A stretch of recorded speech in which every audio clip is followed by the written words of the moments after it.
Hi, friends. We're going to talk about making peace with food and what does that mean. So we are going to dig a little bit into to this topic in our module on the making peace with food and the intuitive eating principle. And so what does it mean to make peace with food? So basically, it means that you get to eat the foods that you want to eat, as long as you are listening to your hunger and fullness cues. So that basically means that you are tuning in to, if you remember that little um, the the hunger and fullness sensor that I had given you earlier with the scale of 0 to 10. And so looking at, as long as you're not like ravenous and really, really starving, but just kind of listening to when you are generally hungry, not super, super starving, but trying to pay attention to when you're generally hungry and wanting the foods that you want. And so if you're wanting mashed potatoes, then get mashed potatoes. If you're wanting chicken, then get chicken. If you're wanting some candy, well, then get candy. Now, having said that, it's also the process of making your food choices kind of emotionally equal. So we're not going to place any shame or any judgment on the food. So regardless of what we're eating. So like I mentioned, if you want candy, then get some candy. If you want mashed potatoes, then get some mashed potatoes. If you want chicken, then get chicken. So again, we're not going to place any labels on the food. We're going to talk a little bit later when we get to like the nutrition section about kind of weighing out how the foods make you feel. So you might not want the sugar like first thing in the morning when you need that sustainable energy. You might kind of wait till a little later in the day to have the sugar. But again, we'll kind of get to that a little later on. Right now, we're kind of focusing on all foods are neutral. So when you're hungry, eat. When you're hungry, feed your body. So we're not going to place any kind of labels on the food. And then because we're not placing labels on the food, we're also not going to place labels on ourselves. And so because the food that I eat is not good or bad, it just is. Because of that, I am not a good or a bad person based on what I eat. I just realized there was a typo there. Based on what I eat, I'm not a good or bad person based on what I eat. I just am me. I'm not a bad person. I'm also not a good person because food doesn't have a morality. Food just is. It's just neutral. Therefore, I'm still me because of what I ate. That doesn't change. And so when we get to eat what we enjoy and when we get to eat what we enjoy without judgment, we get to actually enjoy the food. We get to actually enjoy how it tastes and enjoy how it feels going into our bodies. And we get to actually taste the food. And then we actually get to decide, do I want to eat this again? And sometimes we actually get to ask ourselves, do I actually like this food? Because sometimes we're eating stuff and we actually haven't given ourselves the chance to see if we actually like what we're actually eating. Sometimes we're just eating something because that's what we're used to eating or because what the diet industry told us was good for us. And yet we haven't actually given ourselves the opportunity to explore, do I even like this? Do I even like rice cakes? Just because I was told they were good for me, do I actually like them? And so we actually get to give ourselves the chance to explore enjoyment of food because that's what food is. We're supposed to actually enjoy food.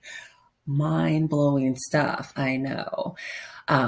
And so this actually lets us kind of have a decent relationship with food. Food is meant to be enjoyed. Food is meant to be a celebration. Food is not supposed to be something that's like strict and supposed to be a punishment.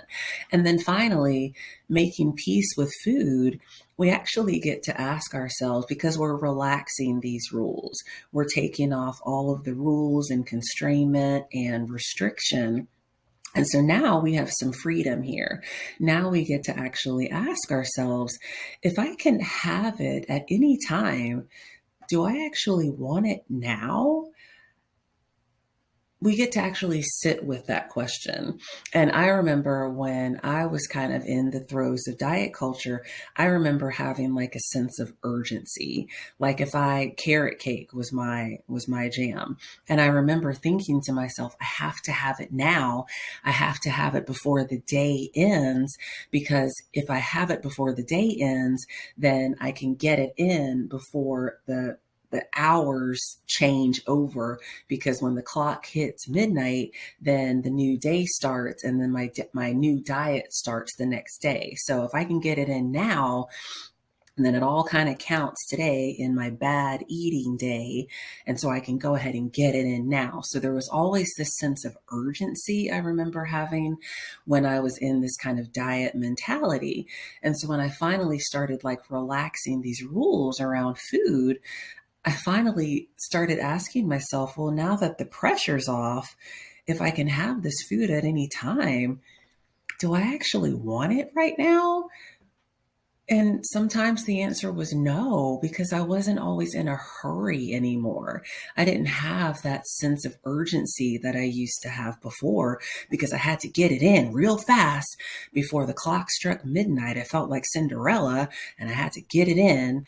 And now that the rules were relaxed, I actually realized I actually didn't want it right now, because I actually could have it at any time. So the pressure was off. So those are some things to think about when we're trying to think about making peace with food. So kind of keep those things in mind. So we're going to move on to this concept of what we call like Last Supper eating, or fuck it eating, or fuck it all eating. They kind of have all different kinds of names. But here's where we get to like the binge restrict cycle. And this again is why a lot of diets and restrictions don't work, because there's always this kind of perceived fear of restriction, and this perceived fear of, I'm going to lose this food, I'm going to have this food taken away, and so I better get it all in at the last minute, because tomorrow my diet starts perfect, or Monday my diet starts over. So do you hear the black or white thinking, the all or nothing kind of thinking? So we have this idea, and here's kind of how the cycle kind of works. So we start off with this diet or restriction kind of mindset. So we're going along and we're perfect. We're eating clean. We kind of have this whole like, oh, great, I'm staying in my 1,500 calorie window, or my 1,600 calorie window, or my 1,200 calorie window. If you're really being restrictive, I'm eating clean. I'm doing all the right things. So again, we kind of have this black or white mindset where everything's going right, everything's going well, I'm a good person, I'm doing everything perfectly. Again, all or nothing kind of mindset. And then one thing happens. I have one cookie, or I have like one thing that's like off plan. And we have this mindset of, great, I fell off the wagon. I did something bad. I did something wrong. And then there goes that mindset again. And then all of a sudden, now I feel guilt. Now I feel shame. Now I feel out of control, because I broke my restriction. I wasn't perfect. I didn't do it right. I didn't do it well. And again, here's that all or nothing, black or white thinking kind of feeling. And so we feel out of control. And so, well, now that I have opened the floodgates, I have had that cookie, I have eaten one small snack pack of Doritos, well, Let me go ahead and get it all in because today's tanked. Let's scrap today, throw in the towel. Today's ruined. Well, F it. Let me just go ahead and get it all in. And if you're like me, I will start over again tomorrow, or I'll start over again on Monday, right? Everything starts clean tomorrow or Monday. I will wipe the slate clean. So right now, I'm going to pack it all in, right? I'm going to get it all in. We call it Last Supper eating. Pack it all away.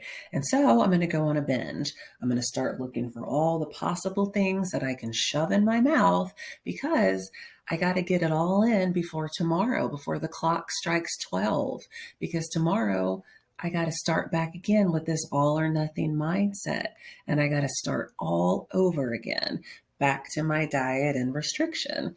And so, as you can see, we have this pattern of the binge, restrict, binge, restrict. And so it may not happen in one day. The binge could actually go on for a couple of days or like a week or so, where you might binge and then you might catch yourself. Oh, what have I done? Now I got to go back to the restriction again. And so we have this cycle and it just keeps getting out of control.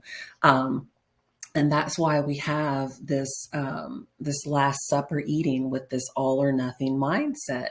And we don't want to keep doing this anymore. And so again, that's why the diets, the restriction, the short-term restrictions don't work, because it's black or white. It's all or nothing. And so we want to stop this. We want to get off the hamster wheel, like I was saying before in my little freebie video. And we want to make peace with food. We want to get out of the black or white thinking, and we want to get to those shades of gray thinking where we can be a little more flexible with our thoughts. And so when we get to the making peace with food, we are going to relax our restrictions. And that's where we get the unconditional permission to eat. And like I said before, I know this can get a little scary and I know it can sound a little frightening to basically give yourself that permission to eat. And I know it sounds like you're just going to go off the rails. I'm here to tell you that it's actually not as scary as you think. So we're going to tackle this together. I promise I'm going to help you through it. So first, we're going to just think about, well, what are your forbidden foods? I mean, people have a whole list of things that the diet industry or their families or their friends or some influencer has told them not to eat. Probably carbs. I know when I was doing the South Beach diet, carbs were my enemy. My poor husband, I kept changing up forbidden foods that I just couldn't eat. So we were South Beach for a while. So I was like, we can't have carbs. Carbs are the devil. We can only have protein. We can only have healthy fats, no carbs. And he's like, well, so can I not make this? Can I not make that? And I was like, no, we can't have that. So carbs could be off limits, or fruits. Like for a while, I wasn't eating fruit because I thought fruits were the devil. Bananas, I was told bananas were horrible for you. Sweets or desserts, like I was told, those were just bad. Well, sometimes they have to be limited, but carrot cake, I was told, or I thought that if I ate carrot cake, that was just my Pandora's box. I could not control myself around carrot cake. That's what I believed. So carrot cake was just off limits for me. Processed foods could be a forbidden food for you. Fats and fatty foods might be forbidden foods, like, I don't know, maybe avocados might be forbidden foods, avocado toast, or fatty foods, French fries, all the yummy fatty foods. Any high calorie foods, just yummy, high, rich things that are just high in calories, lots of rich, scrumptious desserts. All of the high calorie foods could be forbidden. And, anything that you think of that you just feel like you can't control yourself around, make a list of your forbidden foods, because you're going to have an assignment later on of trying to Give yourself unconditional permission to eat these forbidden foods. Now, you're not going to do it all in one sitting, thank goodness, because you're probably going to make yourself sick if you're just eating all of your forbidden foods all at the same time. That'll actually probably be really disgusting. So we're going to have you do it like in an actual systematic way. And then going back to your fear of, can I do this? Am I just going to lose total control? I'll tell you, there's actually a thing called habituation. That is what's actually going to help you learn to regulate. So when you first try this out, you might feel like you're going a little crazy. The training wheels are coming off just a little bit. You might buy a pack of Oreos and you might give yourself unconditional permission to eat the Oreos. And you might eat the whole bag at first. Okay. And then you might scare yourself and be like, is this going to be the rest of my life? I promise you it's not. I promise you it's not, because of habituation. And habituation basically just means when you get repeatedly exposed to the same stimulus, eventually that novelty is gonna wear off. I don't care if it's a new car, if it's a new relationship, or if it's a food. There is such a thing as too much of a good thing. So believe me, I tell that to my kid. He doesn't believe me when I tell him that you will get tired of eating ice cream. You actually will get tired of eating ice cream. And I'll prove it to you. I tried this with carrot cake and it actually worked. Because when you give yourself permission to eat the forbidden food, it actually takes away the scandalousness of it. It takes away the like salaciousness of it, because carrot cake used to be the thing that I would like literally eat in secret. I would buy carrot cake on the way home and I would eat it in my car, and I would throw the container away before I got home so that nobody knew I was eating it. Like that was how carrot cake was for me. It was something I ate in secret. And so that carrot cake was something that was secretive. It was like scandalous. It was like tempting. It was like, ugh. And so when I finally took all of that power away from carrot cake, it tasted like shit, because it no longer had the power over me. I literally went to Harris Teeter and I bought a half a size of carrot cake. And my husband was like, oh yeah, this is going to be fun. It is on like Donkey Kong. And I was like, well, let's just try. Let's just see what happens. And I got a slice of carrot cake. I got a big slice because I was like, oh, carrot cake.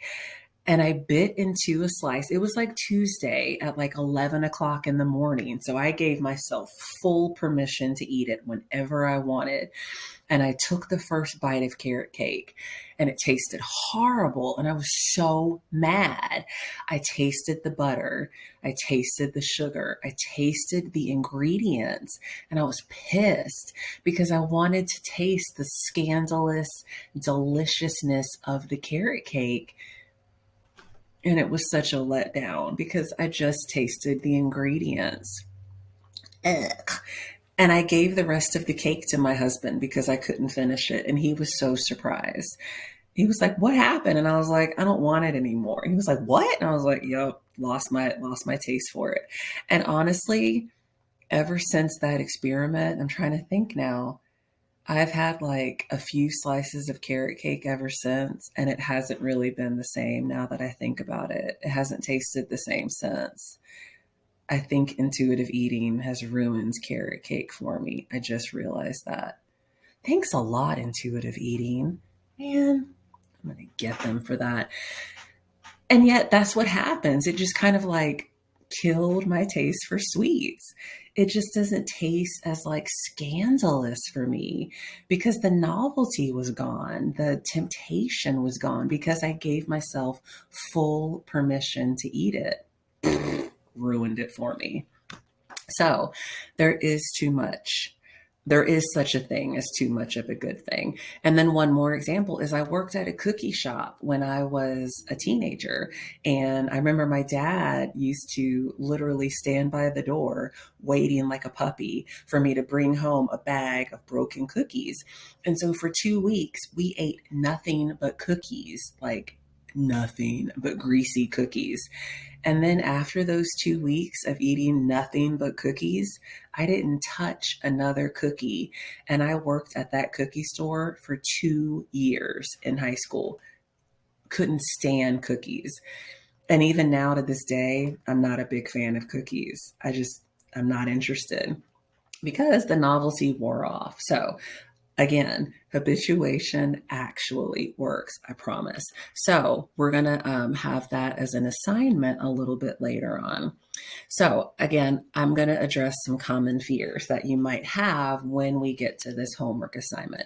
So you might be thinking, like I said before, I'm not going to stop eating a particular food. I'm not going to have control. Like I said before, habituation is going to kick in. I promise. I'm not going to be able to guarantee when it's going to kick in. Trust me, it will. It might take like a week or two of eating whatever that certain food is before you're like, oh my God, I can't touch it again. But eventually, habituation's going to set in. Your body is going to know how to regulate yourself. So it will take you like a couple of tries before you're going to be like, okay, great. I've had this one food. I've given myself permission to eat it. And I think I know how to regulate it now. I think I know how to moderate it. So I hear that fear that you're not going to be able to stop eating it. And I can tell you that you will. So habituation will kick in. So another fear. I tried eating the forbidden foods before, but it didn't work. My question to you is, how long did you try it? Because maybe you only tried it for like a couple of days and didn't give it enough time to work. So maybe you need to give it a couple of weeks and see how long it takes before you actually hit that habituation period before you're like, yeah, I think I'm good on chocolate, or I think I'm good on bread. I think I've hit my habituation period. Another fear, I won't eat healthfully. This is a good one because you're thinking that, well, I'm just going to eat sugar all day. Yeah, I doubt it because, again, you are going to want to try some of those forbidden foods, and yet you can't sustain that because you're going to need energy. And if all you're eating, for example, is just sugar, that's not going to work. That's not going to be sustainable because you're not going to have a whole lot of energy if you're just eating straight sugar. It's just not going to work. You're going to have to balance it out with some actual nutrients and some greens and some fruits and some carbs and some protein that your body is going to actually ask for. Your body is going to call out for it. And so even if you're not thinking about, I should eat some protein today, your body is going to ask for it because your body knows what it needs. You're going to need strength and energy. And so your body's going to be asking for carbs and fats and proteins. And so your body's going to want to balance itself out. It kind of knows what to do. And so you're thinking perfection. And I'm thinking, take that out of the equation and think about balance. Take the word healthfully out because that's got a little judgment attached to it, and think about balance instead. And again, like I said, your body is going to know what it needs and it's going to ask for it. This is a good one. I'm addicted to certain foods, or I just don't trust myself around certain foods. Well, I thought I was addicted to sugar and I thought I was addicted to carrot cake. And then I realized I actually wasn't. I just didn't think I could regulate myself around it. And then I gave myself permission to actually expose myself to it by eating that very thing. carrot cake. And then I realized, yeah, I actually know how to regulate after I gave myself a couple of tries and realized I actually need to balance it out with protein and carbs because I can't exercise if I'm hopped up on just sugar. That just doesn't work. It's not sustainable. I need to balance it out in order to do other activities all day. And so I actually realized that it was kind of a story that I was telling myself in my head that I must be addicted to something or I just can't trust myself. Well, again, that was a story that I had in my head based off of information from diet culture that I was being fed. Well, you just can't trust yourself. And not being able to listen to my body's own natural cues and all of these things that I had kind of been like packaging up. I had to realize, well, let me start listening to myself again. Let me start learning how to trust myself again. And again, this is a process of unlearning and relearning your body, relearning your body's cues. Once I started to realize, like, I had to learn to listen to when I was actually hungry, learning to listen to when I was actually full, which is a different chapter of the satisfaction, and then learning what I actually enjoy. Once I started learning all of those things about myself, I realized those, again, were just stories I was telling myself. And I have the power to rewrite new stories. So that's what I did. I had the power to rewrite a story of I enjoy eating balanced meals and in a balanced way. And that was the story that I rewrote for myself. And then the last fear of my friends or family will criticize my food choices.